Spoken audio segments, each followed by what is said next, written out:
Hello everyone, welcome to Manika IAS. Let us start our discussion with respect to daily news analysis. So let's first see which the topic that we'll be covering today. So we'll be covering these three topics. One is Ladakh demand on Baltistan. So here we'll be discussing about the map, the region which are in news, and what is the news, what is the demand all about, and why there is a demand. Okay, so we'll be addressing these three things. Now, next topic will be malaria vaccine.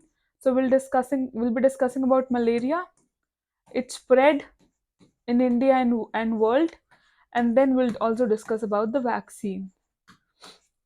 Then there is another issue with respect to Punjab and BSF, with respect to jurisdiction of center.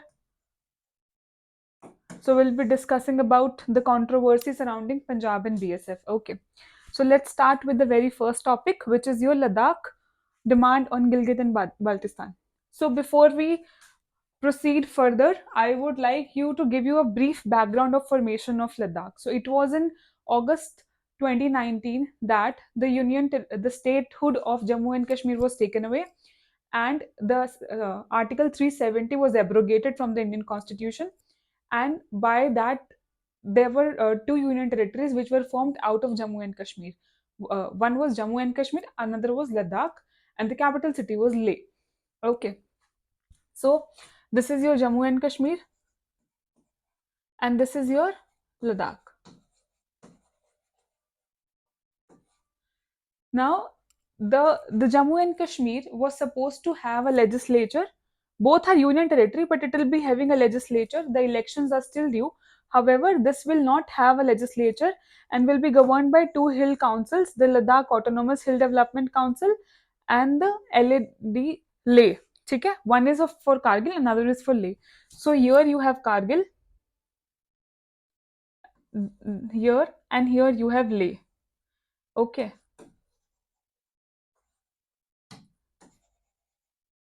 Somewhere in the center.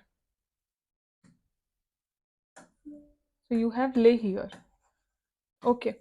So now if you talk about the demography, what is the demography? Demography is Ladakh is basically a Muslim majority area with and Leh has predominantly Buddhist, and Kargil have Shia Muslim. So this is a demographic spread of the population with respect to Ladakh. Okay.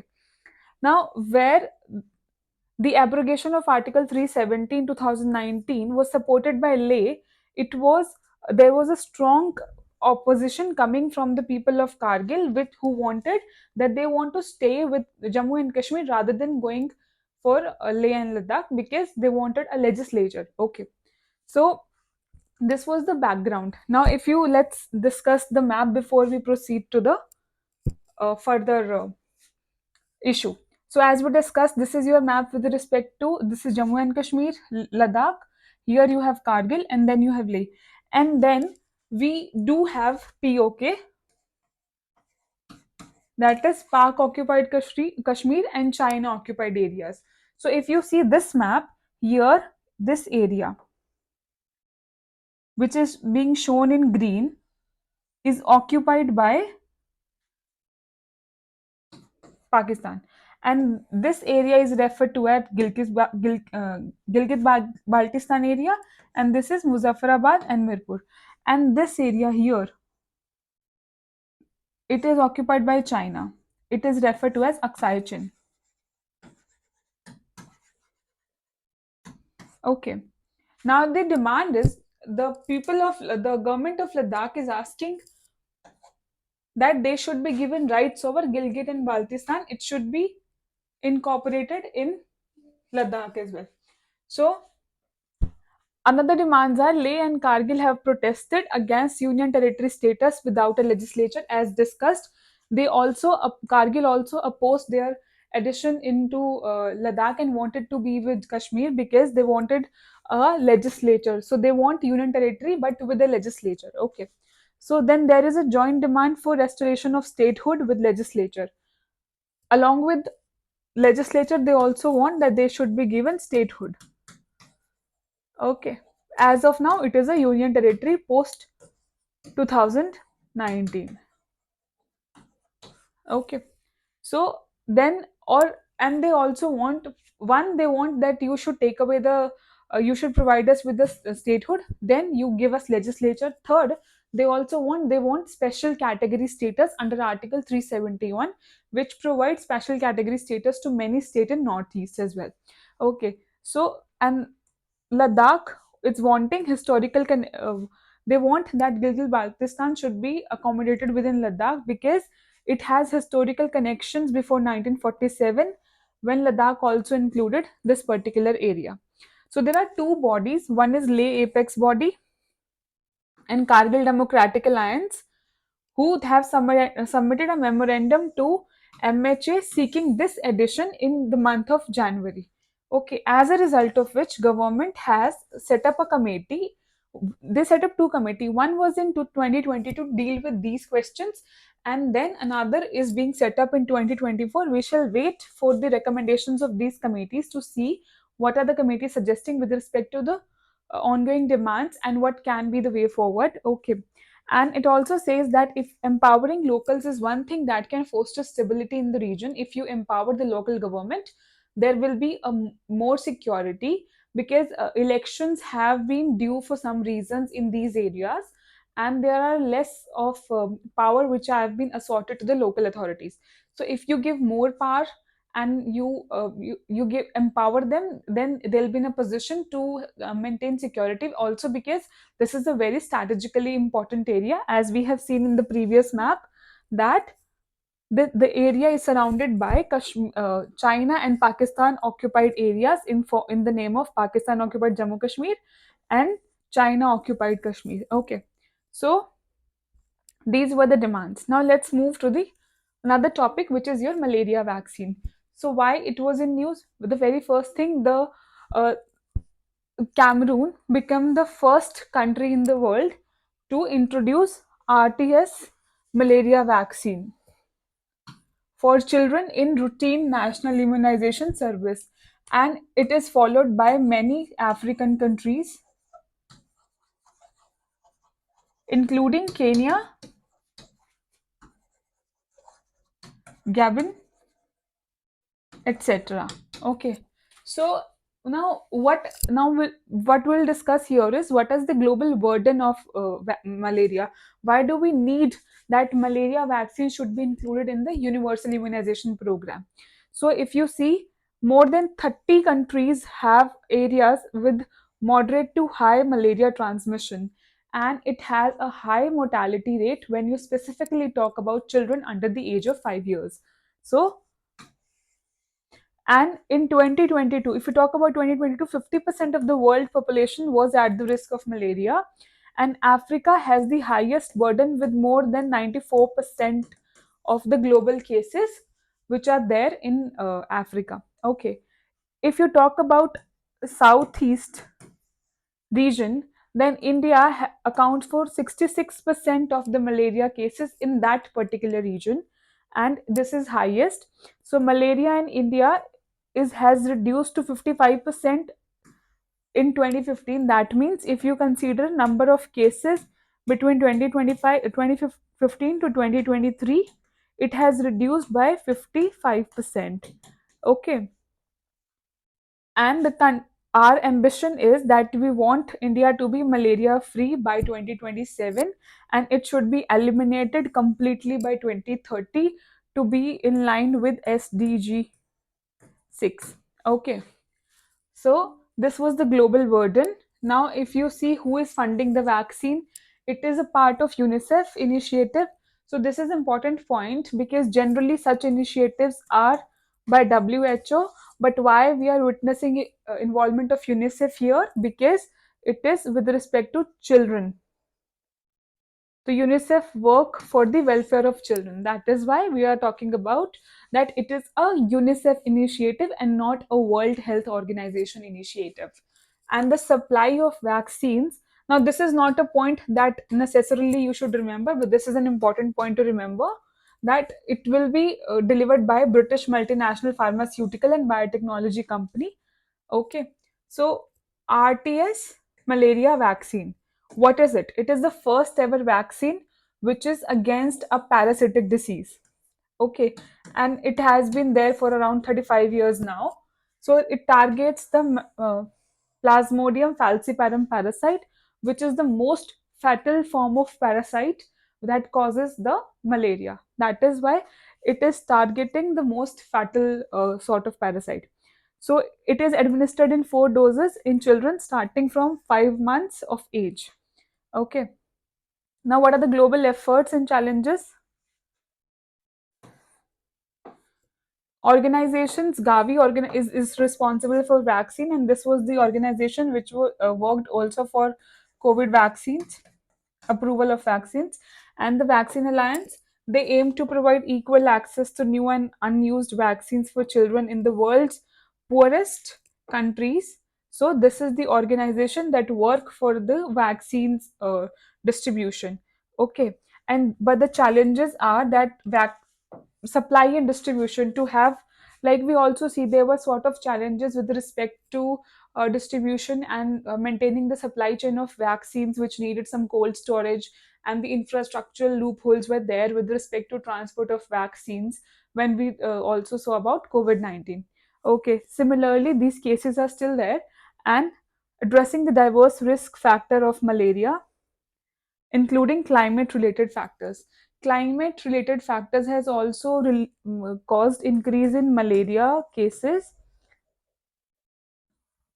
because uh, increase water at the wrong and rainfall at the same time, humid conditions, they facilitate for the mosquitoes and other things. That is why they are also responsible for facilitating malaria. Now, what is the causing organism? Now, this is important for your prelims point of view.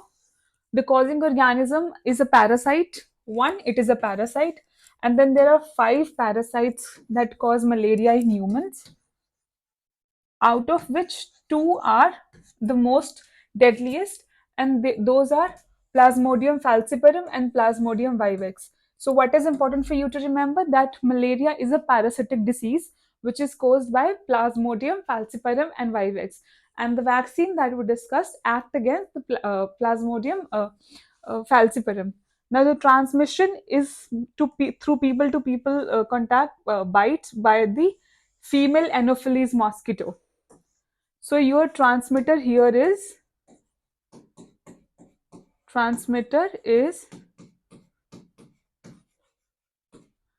female Anopheles mosquito.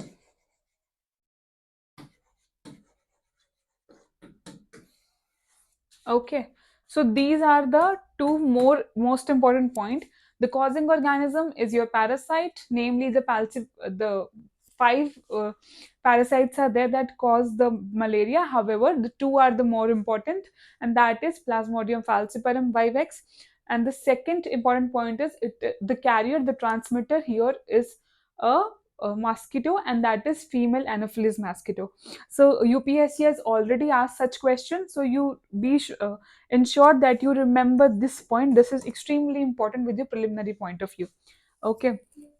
Now move to the next question, next topic, which is your Punjab and BSF issue. So what is the issue? There are some legal and constitutional dispute with respect to the jurisdiction of BSF and jurisdiction of center in changing and entering the jurisdiction of state. Okay, and the question has been taken to the Supreme Court. So Supreme Court is currently hearing this particular case that we shall be discussing now, and the statement and the Supreme Court judgment is pending. And as this case will move forward, we should follow the judgment, because it will have some sort of implications on center and state relation, which is relevant for your GS paper 2 polity, center state relation. Okay, so follow this case as you read in the newspapers. Okay, now what is the issue? BSF jurisdiction was extended in 2021. Indian government increased, and here with Indian we mean to center government. jurisdiction of BSF from 15 kilometers to 50 kilometers inside the international borders in state of Punjab, West Bengal and Assam. And the purpose was to prevent trans-border crimes.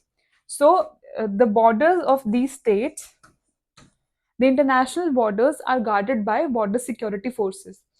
And where in the state you have jurisdiction of, say for example, this is your state, and here you have your international border, this is international border, and it has, say for example, this is Punjab and you have Pakistan here. ठीक है, तो state के अंदर the jurisdiction lies with the Punjab government and it is police which is Punjab police which is responsible for law and order issues. However, the borders are generally guarded by BSF, border security forces. Okay, they are more equipped to handle the international issues. Okay, so the purpose the government has cited has to increase the to curtail the trans border crimes. Okay, so they have extended that their jurisdiction is now extended to 50 kilometer apart from, other than the previous 15 kilometers. So this was the issue. Now Punjab government has taken the case to the Supreme Court and said that the constitutional validity of the notification issued by center is extended the reach is not constitutional valid. Okay, so it says that the whatever the government central government has done is unconstitutional, it is beyond their jurisdiction.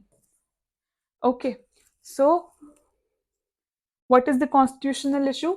So, as police and law and order are subject under state jurisdiction according to the Schedule 7. ठीक है? So, you must know this that the Schedule 7 contain three lists: center, state, and concurrent list, which decides the role of a particular state with certain matters. So, according to those lists, this law and order falls under the police jurisdiction, which is jurisdiction of your state. Okay. Now, Supreme Court here will answer three questions, and it is a three-judge bench will be headed by Justice D.Y. Chandrachud, who is listening to the issue, and they will be considering this question and will try to answer whether it falls under the jurisdiction of center or not, whether the move is unconstitutional or not, and whether all the states should be treated alike in determining these limits or not.